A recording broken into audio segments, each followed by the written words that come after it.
Hello students, आज हम लोग महान व्यक्तित्व की पुस्तक के पाठ 22 में महर्षि अरविंद के बारे में पढ़ेंगे, जिनका नाम अरविंद घोष है। इन्होंने हमारे देश में स्वतंत्रता के लिए अपना महत्वपूर्ण योगदान दिया था। ठीक है, उसके बाद से अब देखते हैं इनका जन्म कब हुआ था। इनका जन्म 15 अगस्त 1872 यानी 1872 ईस्वी में कलकत्ता में हुआ था। इनके पिता का नाम कृष्णधन घोष था, जो डॉक्टर थे, और उनकी माता स्वर्णलता देवी थी।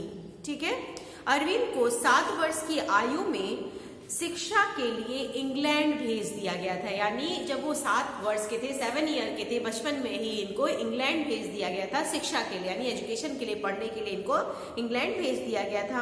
उन पर भारतीयों से मिलने पर प्रतिबंध था, रोक था। प्रतिबंध मतलब उन पर रोक था कि वो भारतीयों से मिल नहीं सकते थे। फिर भी आगे चलकर अरविंद एक क्रांतिकारी, स्वतंत्रता सेनानी, महान भारतीय राजनैतिक, दार्शनिक और वैदिक पुस्तकों के व्याख्याता बन गए थे। मतलब भारतीयों से इनको मिलने नहीं दिया जाता था, फिर भी वो भारत में जन्मे थे और भारत के प्रति उनके मन में जो लगाव था, उसके कारण ये एक भारतीय राजनेता के रूप में, भारतीय संस्कृति को आगे बढ़ाने के रूप में, एक दार्शनिक के रूप में, और एक स्वतंत्रता सेनानी, जो अपने देश को, स्वतंत्रता सेनानी वह होते हैं जो अपने देश को किसी के बाउंडेशन से, यानी किसी के आधिपत्य से स्वतंत्र कराने के लिए, यानी जब इनका जन्म हुआ था तो हमारे देश में अंग्रेजों का शासन था, तो उसमें वो अंग्रेजों से स्वतंत्र कराने के लिए महत्वपूर्ण इन्होंने अपना योगदान दिया था। ठीक है, उसके बाद से सन 1893 यानी 1893 ईस्वी में अरविंद घोष जो है वो इंग्लैंड से भारत लौट आए थे, और यह वर्ष भारत में नव जागरण यानी नया जागरण, नया ज्ञान का, नव जागरण मतलब नया कुछ मिलना, जब कुछ नई चीज आती है उसे नया जागरण कहते हैं। ठीक है ना, नव जागरण की दृष्टि से महत्वपूर्ण था। ये क्रांतिकारी तो थे ही थे, प्लस पुनर्जागरण के एक महान व्यक्ति के रूप में भी जाने जाते, जिन्होंने अपने राष्ट्र को, यानी हमारे भारत को एक नई दिशा देने का, मार्गदर्शन करने का एक महत्वपूर्ण भूमिका अपनी निभाई थी।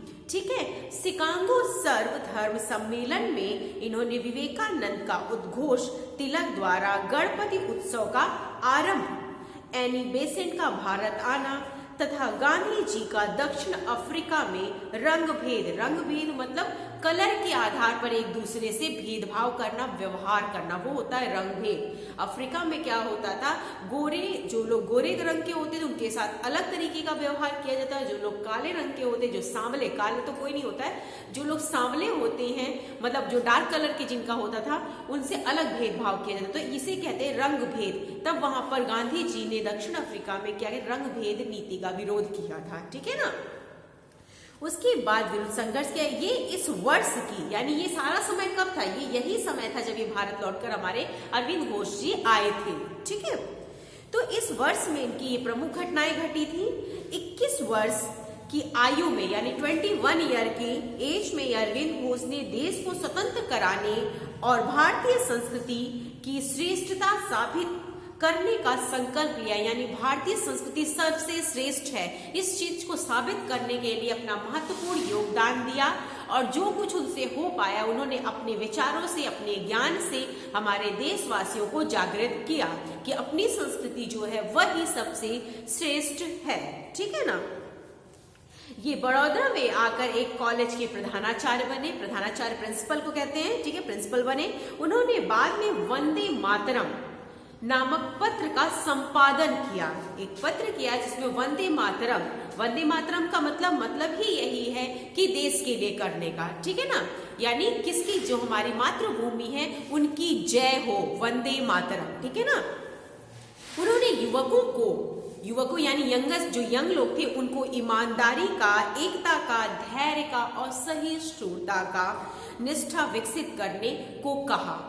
उसके बाद सन 1903 में वे क्रांतिकारी गतिविधियों में शामिल हो गए, यानी जो क्रांतिकारी देश को स्वतंत्र कराने के लिए अपना योगदान, उनके ग्रुप में ये सम्मिलित हो गए, यानी क्रांतिकारी के रूप में ये शामिल हो गए अपने राष्ट्र को स्वतंत्र कराने के लिए।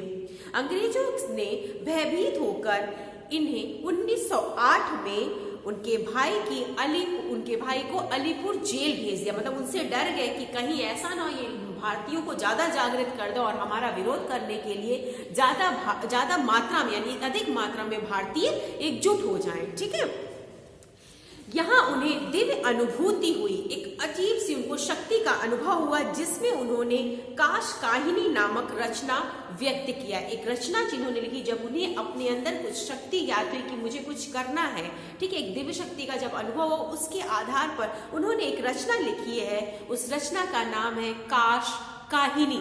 ठीक है, जेल से छूटकर अंग्रेजों में कर्मयोगी और बंगाल भाषा में धर्म पत्रिकाएं, दो पत्रिकाएं हैं। एक कर्मयोगी मतलब जो व्यक्ति अपने कर्म को महत्व देता है। सबसे श्रेष्ठ क्या होता है, व्यक्ति का धर्म जो होता है वो अपना कर्म होता है, यानी हमारे जो कर्म मतलब कार्य, हमारे द्वारा किए गए कार्य, यानी कर्मयोगी अपने वर्क को ज्यादा वैल्यू देना। ठीक है, और दूसरा था धर्म पत्रिकाओं का इन्होंने संपादन किया। उसके बाद 1912 में यानी 1912 में सक्रिय राजनीति में उन्होंने पूरी तरह से वो किस में आ गए, राजनीति में आ गए। और इसके बाद उनकी रुचि गीता उपनिषद जो हमारी धार्मिक ग्रंथ है, ठीक है ना, गीता उपनिषद और वेदों में हो गई थी। भारतीय संस्कृति के बारे में उन्होंने foundation of Indian culture, foundation मतलब स्थापना करी थी, एक संगठन, फाउंडेशन मतलब एक संगठन स्थापित किया उन्होंने। किसका, फाउंडेशन ऑफ इंडियन कल्चर यानी भारतीय संस्कृति, कल्चर मतलब संस्कृति। ठीक है ना, तो एक संस्था स्थापित है फाउंडेशन ऑफ इंडियन कल्चर तथा a defence of Indian culture. Defence मतलब सुरक्षा करना। ठीक है ना, तो दो उन्होंने फाउंडेशन, उन्होंने भारतीय संस्कृति के बारे में दो संस्थाओं की स्थापना कर दी। एक था foundation of Indian culture and दूसरा था ए डिफेंस ऑफ इंडियन कल्चर। ठीक है, एक में था कि हमें भारतीय संस्कृति की स्थापना करनी और दूसरा क्या, हमें भारतीय संस्कृति की सुरक्षा करनी, उसे बचाना है। दो की करी नामक प्रसिद्ध पुस्तक लिखी, इस नामक की इन्होंने दो पुस्तकें लिखी थी। इनकी काव्य रचना जो इन्होंने फिर काव्य भी लिखा है, काव्य रचना जिनकी महत्वपूर्ण वो है सावित्री, जिन्होंने लिखा है उसमें अनमोल इनकी धरोहर है। और 1926 से लेकर 1950 यानी 1926 से लेकर 1950 तक इन्होंने अरविंद आश्रम में तपस्या और साधना में लीन रहने, इतना इन्होंने योगदान दे दिया। उसके बाद वो साधना में लीन रहने लगे, ध्यान साधना में, योग में, शक्ति में लीन रहने लगे। यहाँ उन्होंने सभाओं और भाषणों के से दूर रहकर मानव कल्याण के लिए कि कैसे मनुष्य जाति का कल्याण किया जाए जिससे ये आगे बढ़े, इनका हनन न हो सके, किस तरीके से, कौन से विचारों से, किस कार्य से मनुष्य धर्म यानी क्या होता है, मनुष्य धर्म होता है सच्चाई की राह पर चलना, दूसरों की मदद करना, किसी प्रकार हम किसी को कष्ट ना पहुंचाएं। तो वो ये अपने मन में वहां पर विचार करते थे जब इन्होंने 1926 से लेकर 1950 तक जब ये वहां पर जाके साधना करने लगे तो उन्होंने सिर्फ अपना एक उद्देश्य बनाया था कि किस तरीके से ये मानव कल्याण के लिए कार्य कर सकते हैं। चिंतन किया। वर्षों की तपस्या के बाद उन्हें एक अनूठी कृति लिखी। एक उन्होंने बहुत, जब इन्होंने पूरा मिला लीजिए तो 25 साल तक इन्होंने जब तपस्या की, उसके बाद एक इन्होंने कृति, एक रचना, कृति मतलब होता रचना, एक रचना करी है जिसका नाम है लाइफ डिवाइन। लाइफ डिवाइन, ठीक है ना, दिव्य जीवन, जिसका मतलब होता है दिव्य जीवन। लाइफ डिवाइन मतलब दिव्य जीवन, डिवाइन मतलब होता है दिव्य और लाइफ मतलब जीवन।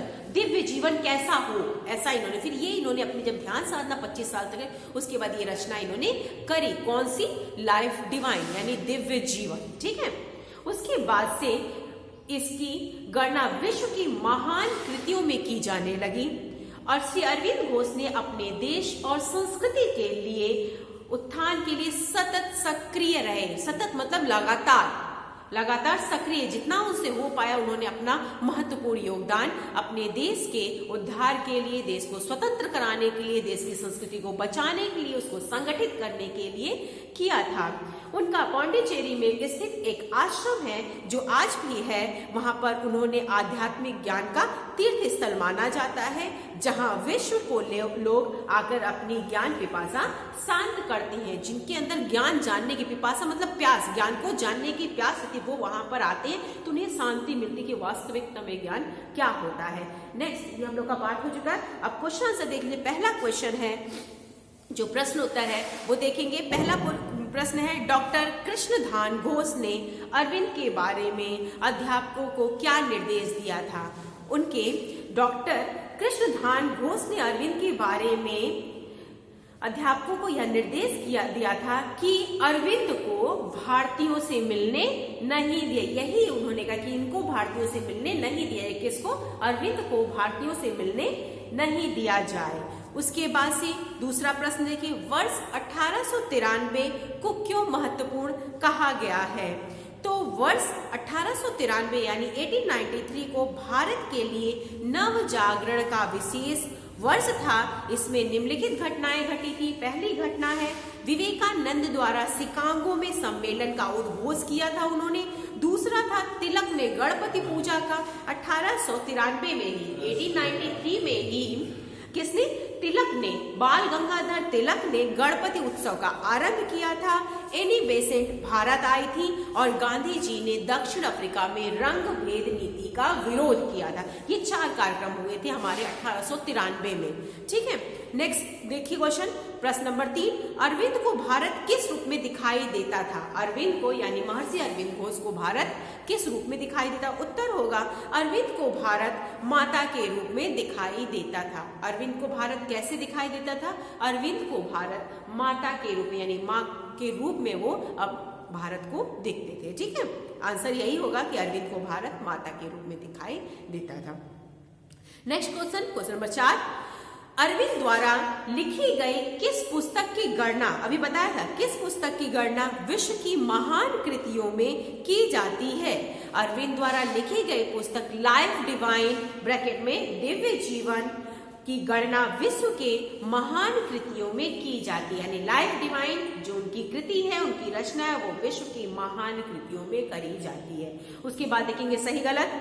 सही गलत में पहले का देखिए, श्री अरविंद का आश्रम बंगाल में है ना। उसके बाद है दूसरा, श्री अरविंद घोष का, उसने 14 वर्ष तक रूस में शिक्षा प्राप्त की, गलत।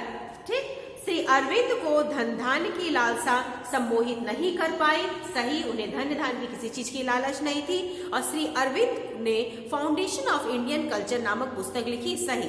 पहला, अरविंद घोष का जो आश्रम वो बंगाल में है, नहीं है, उनका बंगाल में आश्रम नहीं है। अरविंद घोष 14 वर्ष तक रूस में रहे, बिल्कुल नहीं रहे थे, वो इंग्लैंड में थे, उन्होंने शिक्षा प्राप्त करी थी। उसके बाद श्री अरविंद घोष को धन धान में कोई लालसा नहीं थी, नहीं थी, सही है। ठीक है ना। और चौथा है घ वाला, श्री अरविंद घोष ने फाउंडेशन ऑफ इंडियन कल्चर की स्थापना करी थी, सही है। उसके अतिरिक्त स्थान देखिए, श्री अरविंद और उनके भाई वारेन घोष को डैश के मामले में गिरफ्तार कर लिया था। क्यों गिरफ्तार किया गया था? उन्हें अलीपुर बम केस में गिरफ्तार किया था, अलीपुर बम केस में गिरफ्तार किया था। दूसरा, जेल में उन्होंने डैश नामक रचना करी थी। कौन सी रचना करी थी? जेल में उन्होंने काश काहिनी रचना करी थी। ठीक है। तीसरा देखो, उनके द्वारा रचा गया काव्य डैश साहित्य जगत का अनमोल धरोहर है। कौन सा काव्य? एक ही काव्य उन्होंने लिखा है, वो लिखा है सावित्री। ठीक है। उसके बाद देखिए, पांडिचेरी स्थित आश्रम उनकी डैश थी, तो उनकी तपोभूमि थी, जहां पर उन्होंने पांडिचेरी में उन्होंने तप किया था, यानी तपोभूमि थी। उसके बाद बस बाकी सारा आप जो 1-2 क्वेश्चन है उसको आप अपने आप कर लीजिएगा। इन सब को फेयर कॉपी में करेंगे महान व्यक्तित्व को, और हमको व्हाट्सएप पे करके सेंड कर देंगे कि हमने कर लिया। और बाई चांस किसी का आंसर ना आए तो आप हमसे पूछ सकते हैं। वीडियो अगर 2 से 3 बार देखेंगे तो सारे प्रश्न का उत्तर अपने आप लिख लेंगे। Okay, thank you class.